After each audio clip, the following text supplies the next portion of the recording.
Tout juste midi à Alger, c'est l'heure de votre bulletin complet de l'information sur Al24 News, à la une de l'actualité. En Libye, malgré un retour au calme dans la capitale Tripoli, le bilan des affrontements entre la brigade 444 et la force Al-Rada affiche 27 victimes, plusieurs dizaines de blessés.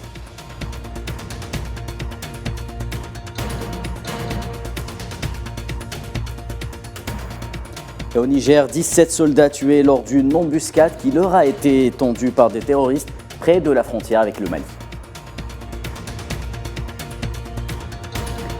Au Soudan, la réunion des signataires de l'accord cadre à Addis Abeba accouche d'une nouvelle feuille de route politique en guise de tentative de restaurer la paix et l'ordre au pays. Enfin, football olympique de Marseille, but au pied de l'Olympe en tour préliminaire de Ligue des Champions. Élimination précoce contre le club grec du Panathinaïkos.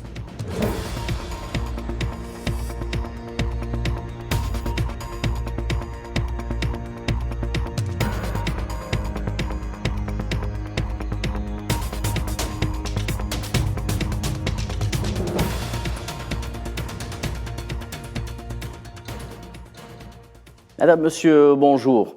En moins 27 morts et plusieurs dizaines de blessés, c'est le triste bilan des affrontements qui ont eu lieu durant les dernières 48 heures dans la capitale libyenne Tripoli à la suite de l'arrestation du colonel Mahmoud Hamza entre la brigade 444 et les forces spéciales de dissuasion. Un bilan provisoire établi par le centre de médecine d'urgence, agence chargée des secours dans l'ouest du pays sous la tutelle du ministère de la Santé du gouvernement d'union nationale. Selon la même source, 234 familles ont pu être secourues et extraites, ainsi que plusieurs dizaines de médecins ou infirmiers étrangers bloqués depuis la nuit de lundi dans des zones de combat.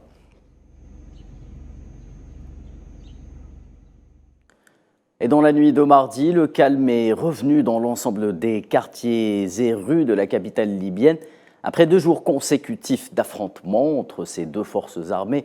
Un calme que Tripoli doit essentiellement au transfert du colonel Mahmoud Hamza à une partie neutre qui n'a pas été nommée selon plusieurs sources concordantes, et ce après l'intervention du Conseil social formé de notables et de personnalités influentes de Souk el-Jom'a, secteur du sud-est de Tripoli, et fief de la force Al-Rada, force spéciale de dissuasion.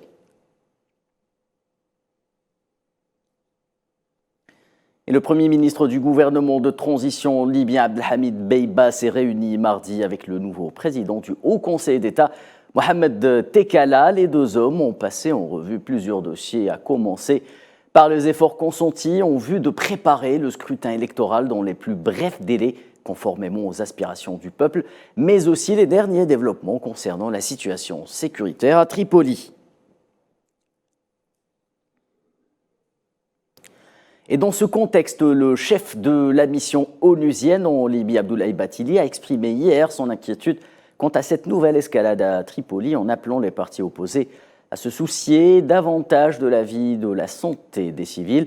Dans un tweet publié mardi sur son compte officiel, Bathily a déclaré que cette situation est un rappel de plus sur la nécessité d'arriver à un accord politique pavant la voie à des élections et à l'unification des institutions libyennes.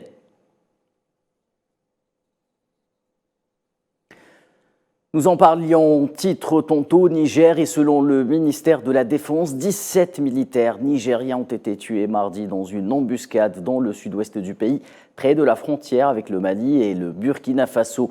Selon la même source, un détachement de l'armée a été attaqué près de la commune de Toroudi. À noter que plus d'une centaine de terroristes ont été neutralisés.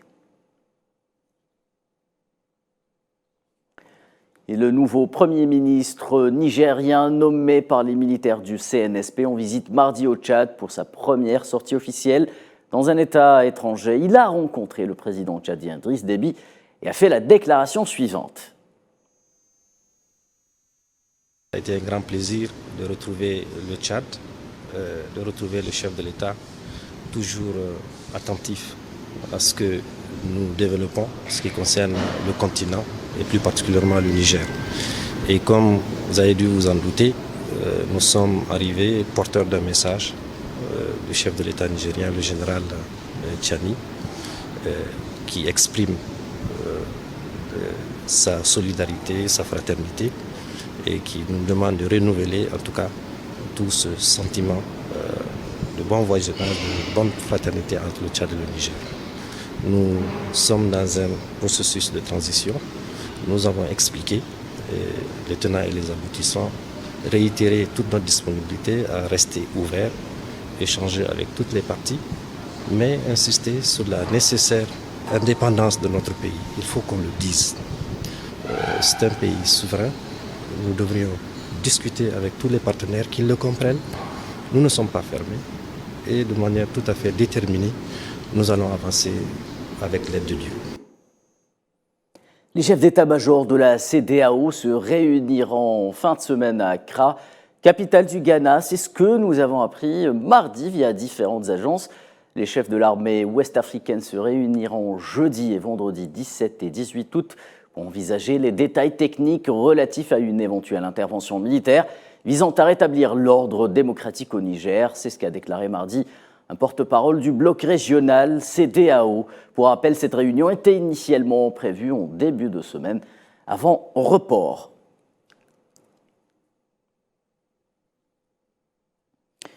Dans l'actualité nationale, le général d'armée Saïd Chengueleha, chef d'état-major de l'armée nationale populaire algérienne, a participé mardi par visioconférence à la 11e conférence sur la sécurité internationale à Moscou, sur invitation du ministre de la Défense de la Fédération de Russie. Lors de son intervention, Saïd Chengueleha a tenu de prime abord à transmettre aux participants cette conférence les salutations du président Abdelmadjid Tebboune avant de déclarer que l'Algérie est convaincue que la prise en charge sérieuse des causes génératrices de crise et qui alimentent l'instabilité ainsi que l'insécurité internationale et régionale passe obligatoirement par le respect de la légalité internationale. L'Algérie est convaincue qu'il est temps pour la communauté internationale de prendre conscience de l'importance de la préservation de la sécurité internationale à travers la prise en charge sérieuse des causes génératrices de crise qui alimentent l'instabilité ainsi que l'insécurité internationale et régionale. Cela passe obligatoirement par le respect de la légalité internationale ainsi que l'apport de l'aide et du soutien nécessaires aux pays africains pour leur permettre de développer eux-mêmes des solutions inclusives et de prendre en charge les problèmes du continent de manière souveraine et loin de toute ingérence étrangère ou de tentative de déstabilisation. Au Soudan, les forces politiques civiles signataires de l'accord cadre s'engagent à construire un large front civil, une vision politique pour mettre fin au conflit armé et construire le nouvel État soudanais. Dans sa déclaration de clôture de la réunion qui s'est tenue dans la capitale éthiopienne, rappelons-le, Addis Abeba, il a été convenu de construire une armée forte qui reflète la diversité du Soudan, soumise à l'autorité civile et à la mise en place d'un véritable système de gouvernement civil démocratique sur tous les niveaux. Soudan toujours, l'autorité de l'aviation civile a annoncé la réouverture de l'espace aérien dans le secteur oriental du pays. L'autorité soudanaise de l'aviation civile a émis un avis d'ouverture de l'espace aérien pour le trafic dans le secteur et du pays à partir d'aujourd'hui, a indiqué mardi un communiqué de l'aéroport international de Khartoum. Le communiqué en question précise que l'autorité a également annoncé le lancement d'un centre de navigation aérienne alternatif dans la ville de Port-Soudan, dans l'est du pays, appelant que l'espace aérien du Soudan est fermé depuis le début des affrontements entre les forces armées soudanaises et les forces de soutien rapide, il y a de cela un peu plus de 4 mois. Et des chiffres alarmants, effrayants ont été rendus publics mardi par le commissaire onusien aux réfugiés. 6 millions de personnes seraient un cheveu de la famine au Soudan, si l'on croit les dernières mises à jour communiquées par les Nations Unies.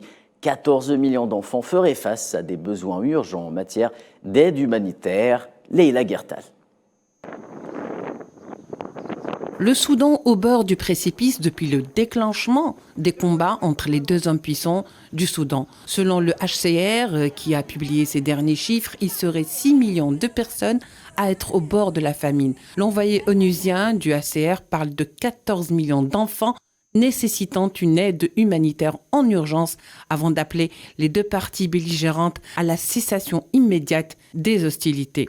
La communauté internationale doit mettre un terme au combat au Soudan, dira le représentant du HCR, une alerte qu'il faut absolument prendre au sérieux. La situation alarmante que subit la population soudanaise, que les combats ont transformés en réfugiés, en déplacés, risque d'atteindre des niveaux records, augmentant ainsi la détresse d'une population qui vivait déjà par le passé dans la précarité. Ce n'est pas la première fois que l'ONU tire la sonnette d'alarme et appelle la communauté internationale à faire pression sur les belligérants pour permettre à la population de souffler. Déjà un mois seulement après les combats, l'alerte d'une crise humanitaire a été de suite lancée sans que cela n'aboutisse à une réelle trêve, vu que toutes les trêves demandées pour installer des couloirs humanitaires n'ont pu être respectées par les deux parties. Ceci en rappelant que plus de la moitié des Soudanais dépendent de l'aide humanitaire, il n'y a pas d'éducation, les hôpitaux sont carrément fermés et la situation sanitaire est tout aussi désastreuse. Les vautours rôdent au Soudan et attendent que leur proie tombe. Direction les États-Unis et nouveau rebondissement politico-judiciaire. L'ex-président américain Donald Trump est inculpé pour tentative présumée d'obtenir l'inversion du scrutin de l'élection présidentielle de 2020. C'est la 4e inculpation pour Donald Trump en l'espace de 6 mois. Trump, de son côté, accuse la justice américaine d'être instrumentalisée. Les détails avec Safwan Ben Sabri. Alors écoutez, voici tout ce que je veux. Je veux juste trouver 11 780 bulletins, soit un de plus que ce que nous avons, car nous avons gagné cet État. L'ex-locataire de la Maison-Blanche est à nouveau dans la tourmente. Des démêlés avec la justice qui n'en finissent pas. Une nouvelle affaire vient s'ajouter aux précédentes. L'enregistrement est accablant, datant du 2 janvier 2020. On y entend Donald Trump s'adressant au secrétaire d'État de Géorgie, lui demandant 11 780 bulletins, soit le nombre nécessaire pour renverser la balance dans cet État clé. Cet appel téléphonique constitue pour l'heure le cœur du dossier. C'est l'élément déclencheur de l'enquête menée par la procureure Fannie Willis. Durant 2 ans, celle-ci a amassé les preuves. Lundi 14 août, un grand jury s'est réuni pour approuver l'inculpation au terme d'une journée de déposition de témoins cités par l'accusation. Par la suite, la justice de l'État de Géorgie a procédé à l'inculpation de l'ex-président pour avoir tenté de manipuler le résultat de l'élection présidentielle de 2020 qui penchait légèrement en faveur de Joe Biden. En outre, le milliardaire fait face à 13 chefs d'accusation, fausses déclarations et faux documents, usurpation de fonctions publiques, faux et usage de faux, pression sur des témoins ou encore parjure. La liste est longue. Donald Trump reste favori de la primaire républicaine. L'homme a pour objectif de reconquérir la Maison-Blanche en 2024. Il accuse par ailleurs la justice américaine de mener une véritable cabale contre sa personne.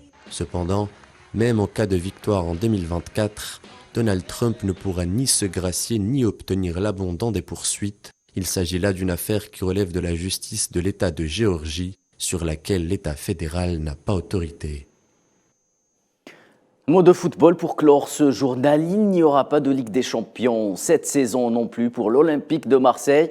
Le club français a été sorti hier au tour préliminaire après une séance de tir au but contre le club grec du Panathinaïkos et ce, malgré sa victoire 2-1. Les Marseillais doivent leur élimination à leur défaite au match aller à Athènes sur le score de 1-0.